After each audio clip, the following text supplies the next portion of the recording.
bid'ah itu, Oh, kalau iya. dalam perspektif Nahdien itu Nahdien. sebenarnya gimana sih? Sederhana Habib Ja'far ya. Jadi NO itu sebetulnya ketika membahas apapun yang dikaitkan dengan agama, dia mengembalikan itu pada ilmu agama itu sendiri. Oke. Jadi misalnya ini banyak kesalahpahaman, orang menjadikan bid'ah itu sebagai hukum. Padahal kalau kita belajar ilmu usul fikih, hukum itu kan terkait dengan dua hal, Habib. Terkait dengan saya sebagai subjek atau objeknya wudhu misalnya. Oke. Nah, ketika kita berbicara tentang hukum, maka usul fikih itu hanya memberikan hukum itu pada dua irisan besar. Yang pertama ahkam taklifiyah, itu berkaitan dengan saya sebagai pelaku, saya mau sholat duhur. Apa hukum sholat duhur buat saya? Oke. Maka di situ ada hukum wajib misalnya. Wudhu misalnya, Mamat mungkin ya nggak tahu kalau wudhu itu nggak ada hukumnya, Mamat. Tergantung wudhu itu mau dipakai apa oleh Mamat. Oke. Kalau Mamat belum sholat asar dan tidak punya wudhu, maka berwudhu di situ hukumnya menjadi wajib. Oh. Kalau saya sudah punya wudhu, kondisi air itu banyak, melimpah, saya kemudian ingin memperbaharui wudhu saya, maka itu hukumnya menjadi sunnah. Sunnah. Tapi kalau kita di dalam perjalanan, ada air yang hanya cukup untuk diminum. Kalau kita minum, maka kalau kita pakai wudhu, maka kita kehilangan air minum. Iya. Maka wudhu menggunakan air di situ, hukumnya menjadi haram. Karena membahayakan jiwa. Ini namanya ahkam taklifiyah. Di sisi yang berbeda, itu ada namanya ahkam wad'iyah. Saya ingin menentukan hukum yang berkaitan dengan pekerjaan itu sendiri. Misalnya sholat. Apakah sholat saya sah atau tidak sah? Iya. Maka di situ ada yang namanya syarat, ada yang namanya rukun. Kalau terpenuhi syaratnya, ini pekerjaan di luar sholat, tetapi menentukan keabsahan sholat. Ini namanya syarat. Kita mau sholat, disyaratkan berwudu.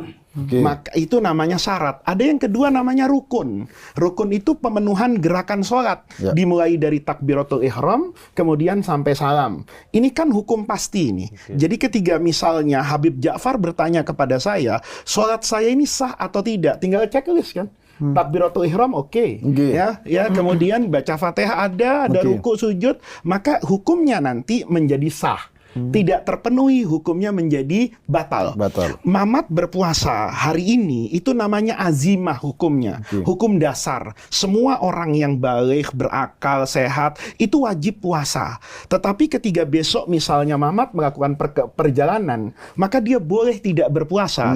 Itu namanya rukhsah. Nah, ini semua itu hukum tuh Habib. Nah, sementara bid'ah itu sejatinya bukan hukum Habib. Tetapi sedang menyatakan sesuatu bahwa bid'ah itu barang baru. Makanya Allah itu disebut badi. Allah itu disebut khaliqus samawat, yang menciptakan langit dan bumi.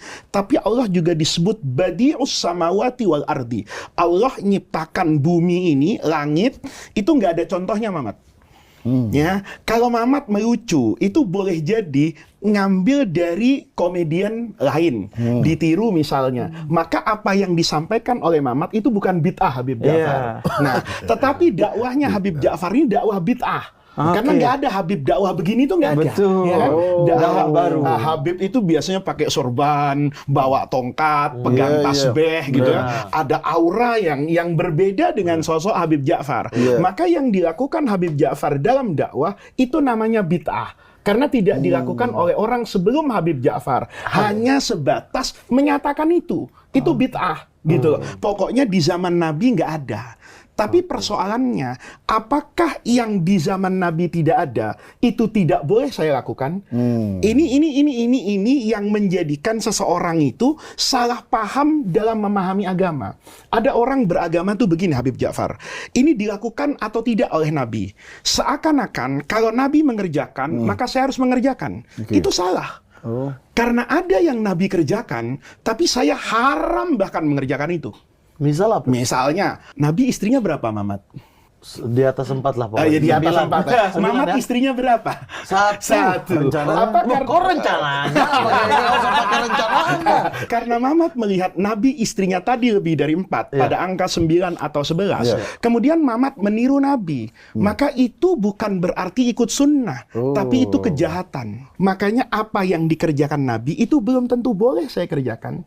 Dan apa yang ditinggalkan oleh Rasulullah itu belum tentu saya juga harus meninggalkan.